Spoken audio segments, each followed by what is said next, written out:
Because you probably still didn't have a clue. We knew who it was. Well, we had an idea when they started describing it. We didn't know the details because they hadn't told us, hey, it's Eb's son.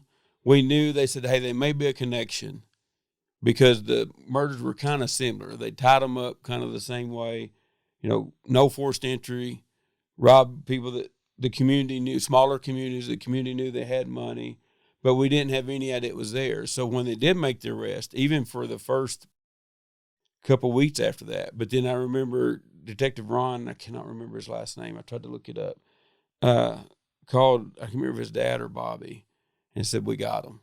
Mm. And they said, what do you mean? He said, do you know Roger Epperson?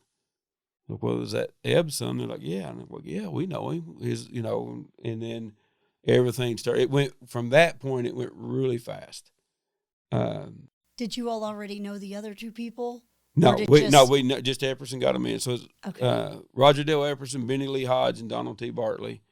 We'd never seen Bartley or Hodge before. So he just kind of recruited them in. They just all got running in drugs. And it just so happened, he said, hey, I know somebody where we can get some money.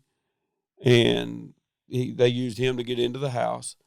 And everybody said, Hodge, to this day, if they would let me pull the switch, I'd be more glad to pull the switch. He would taunt us. He'd blow kisses at us in court during the trial. He'd hold his cuffs up and tell us if we was man enough to come do something to him, that he'd do it again. And he was the lookout? No, he was in there. He was in there with Epperson. Okay. Yeah, he was the one that killed Granny.